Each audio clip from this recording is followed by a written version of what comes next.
Hi everyone, welcome to Roopa kitchen. ಇವತ್ತು ನಿಪ್ಪಟ್ಟು ಮಾಡೋ ವಿಧಾನ ಹೇಳ್ಕೊಡ್ತಿದ್ದೀವಿ.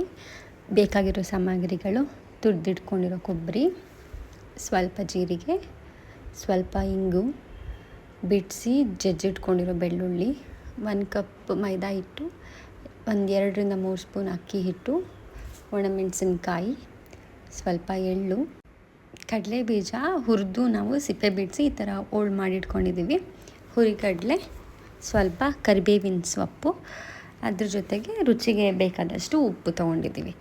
ಇಷ್ಟು ಸಾಮಗ್ರಿಗಳು ಬೇಕಾಗುತ್ತೆ. ತುಂಬ ಬೇಗ ಆಗುತ್ತೆ, ತುಂಬ ರುಚಿಯಾಗಿರುತ್ತೆ ನಿಪ್ಪಟ್ಟು. ಬನ್ನಿ ಮಾಡೋ ವಿಧಾನ ಹೇಳ್ಕೊಡ್ತೀನಿ. ಮೊದಲು ಸ್ಟವ್ ಆನ್ ಮಾಡಿ ಬಾಣಲೆಗೆ ಮೈದಾ ಹಿಟ್ಟು ಎಷ್ಟು ತೊಗೊಂಡಿದ್ದೀವಿ ಅಷ್ಟು ಹಾಕ್ಕೊಂಡು ಹುರ್ಕೋಬೇಕು. ಎಣ್ಣೆ ಹಾಕೋಬಾರ್ದು, ಚೆನ್ನಾಗಿ ಹಾಗೆ ಹುರ್ಕೊಂಡು ಸ್ವಲ್ಪ ಹುರ್ಕೊಂಡಿದ್ದಾದಮೇಲೆ ಅದನ್ನು ನಾವು ಎತ್ತಿಟ್ಕೊಳ್ಳೋಣ.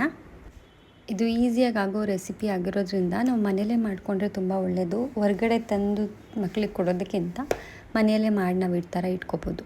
ಇವಾಗ ಅದೇ ಬಾಣಲೆಗೆ ಸ್ವಲ್ಪ ಕರಿಬೇವಿನ ಸೊಪ್ಪು ಹಾಕಿ, ಕರಿಬೇವಿನ ಸೊಪ್ಪನ್ನು ಸ್ವಲ್ಪ ಹುರ್ಕೊಂಡು ಅದಕ್ಕೇ ನಾವು ತುರಿದಿಟ್ಕೊಂಡಿರೋ ಕೊಬ್ಬರಿ ಹಾಕೋತಾ ಇದ್ದೀವಿ. ಕೊಬ್ಬರಿ ಕರಿಬೇವು ಎರಡನ್ನೂ ಚೆನ್ನಾಗಿ ಹುರ್ಕೊಂಡು ಅದನ್ನು ಎತ್ತಿಟ್ಕೊಳ್ಳೋಣ. ಇದನ್ನೆಲ್ಲ ರುಬ್ಕೋಬೇಕು.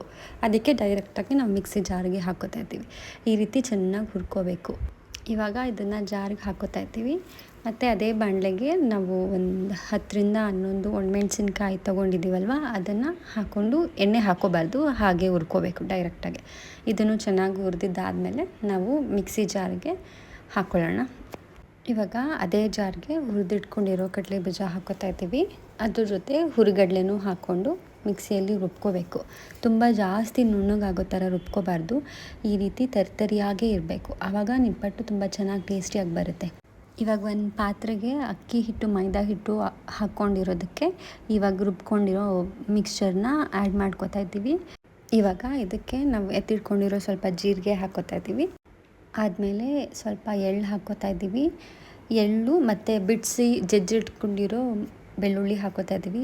ಬೆಳ್ಳುಳ್ಳಿ ಇದೇ ರೀತಿ ಹಾಕೊಳ್ಳೋದ್ರಿಂದ ಅದು ತುಂಬ ಟೇಸ್ಟ್ ಕೊಡುತ್ತೆ. ಬಾಯಿಗೆ ಅದೇ ಹಂಗೆ ಸಿಗೋದ್ರಿಂದ ತುಂಬ ಫ್ಲೇವರ್ ಚೆನ್ನಾಗಿರುತ್ತೆ. ಇವಾಗ ಇದಕ್ಕೆ ಉಪ್ಪು ನೋಡಿಕೊಂಡು ಎಷ್ಟು ಬೇಕು ಆ್ಯಡ್ ಮಾಡ್ಕೊಬೇಕು. ಉಪ್ಪು ಹಾಕ್ಕೊಂಡಿದ್ದಾದಮೇಲೆ ಸ್ವಲ್ಪ ಚಿಟಿಕೆ ಅಷ್ಟು ಹಿಂಗೆ ಹಾಕೋತಾ ಇದ್ದೀವಿ. ಇದು ಡೈಜೆಸ್ಟಿವ್ ಸಿಸ್ಟಮ್ಗೆ ತುಂಬ ಒಳ್ಳೆಯದು. ಇಷ್ಟು ಹಾಕ್ಕೊಂಡಿದ್ದಾದಮೇಲೆ ನೀರು ಹಾಕ್ಕೊಳ್ದೆ ಹಾಗೆ ಮಿಕ್ಸ್ ಮಾಡ್ಕೋಬೇಕು. ಎಲ್ಲದನ್ನು ಮಿಕ್ಸ್ ಆದಮೇಲೆ ಸ್ವಲ್ಪ ಕಾದಿರೋ ಎಣ್ಣೆ ಹಾಕೋತಾ ಇದ್ದೀವಿ. ಕಾದಿರೋ ಎಣ್ಣೆ ಹಾಕ್ಕೊಂಡು ಎಣ್ಣೆಲಿ ಸ್ವಲ್ಪ ಮಿಕ್ಸ್ ಮಾಡಿಕೊಂಡು ಆದಮೇಲೆ ನಾವು ನೀರು ಆ್ಯಡ್ ಮಾಡ್ಕೋಬೇಕು. ಎಣ್ಣೆಲಿ ಈ ರೀತಿ ಕಲಿಸ್ಕೊತಾ ಇದ್ದೀವಿ. ಕಲಿಸ್ಕೊಂಡಿದ್ದಾದಮೇಲೆ ನೀರು ನೋಡಿಕೊಂಡು ಸ್ವಲ್ಪನೇ ಆ್ಯಡ್ ಮಾಡಿಕೊಂಡು ಕಲಿಸ್ಕೋಬೇಕು. ತೆಳ್ಳಗಾಗಬಾರ್ದು. ನೋಡಿಕೊಂಡು ಈ ರೀತಿ ಕನ್ಸಿಸ್ಟೆನ್ಸಿ ಬರೋ ಥರ ಗಟ್ಟಿಯಾಗೇ ಇರಬೇಕು. ಈ ರೀತಿ ಕಲಿಸ್ಕೋಬೇಕು.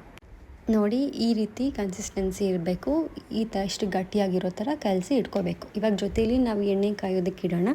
ಎಣ್ಣೆ ಕಾಯೋದಕ್ಕೆ ಇಟ್ಕೊಂಡು ಪ್ಯಾರಲಲ್ಲಿ ನಾವು ಒಂದು ಕವರ್ ತೊಗೊಂಡು ಅದಕ್ಕೆ ಎಣ್ಣೆ ಹಾಕ್ಕೊಂಡು ಈ ರೀತಿ ನಿಪ್ಪಟ್ಟು ತಟ್ಕೋಬೇಕು.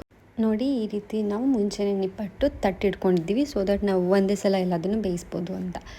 ಎಣ್ಣೆ ಕಾದಿದ ಮೇಲೆ ಒಂದೊಂದೇ ನಿಪ್ಪಟ್ಟನ್ನ ನಾವು ಈ ರೀತಿ ನಿಧಾನಕ್ಕೆ ಬಿಡಬೇಕು. ಎಣ್ಣೆಯಲ್ಲಿ ಮೀಡಿಯಮ್ ಫ್ಲೇಮಲ್ಲಿ ಇಟ್ಕೊಂಡು ಹಿಂದೆ ಮುಂದೆ ತಿರುಗಿಸಿ ಚೆನ್ನಾಗಿ ಗೋಲ್ಡನ್ ಬ್ರೌನ್ ಕಲರ್ ಬರೋ ಥರ ಚೆನ್ನಾಗಿ ಬೇಯಿಸ್ಕೋಬೇಕು. ನೀವು ಮನೆಯಲ್ಲಿ ಈ ರೆಸಿಪಿ ಟ್ರೈ ಮಾಡಿ ನೋಡಿ. ತುಂಬ ರುಚಿಯಾಗಿ ಬರುತ್ತೆ. ಬೇಗನೂ ಆಗುತ್ತೆ, ಕ್ವಿಕ್ಕಾಗಿ ಮಾಡ್ಬೋದು.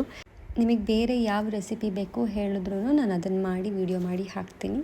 ಈ ರೀತಿ ಎಲ್ಲ ಚೆನ್ನಾಗಿ ಬೆಂದಿದ್ದಾದಮೇಲೆ ನಿಧಾನಕ್ಕೆ ಎಣ್ಣೆಯಿಂದ ಎತ್ಕೋಬೇಕು. ಸೊ ರುಚಿಯಾದ ನಿಪ್ಪಟ್ಟು ರೆಡಿ. ನಿಮಗೆ ಈ ರೆಸಿಪಿ ಇಷ್ಟ ಆಗಿದ್ದಲ್ಲಿ ಪ್ಲೀಸ್ ನನ್ನ ಚಾನಲ್ಗೆ ಸಬ್ಸ್ಕ್ರೈಬ್ ಮಾಡಿ. Thank you for watching Roopa kitchen.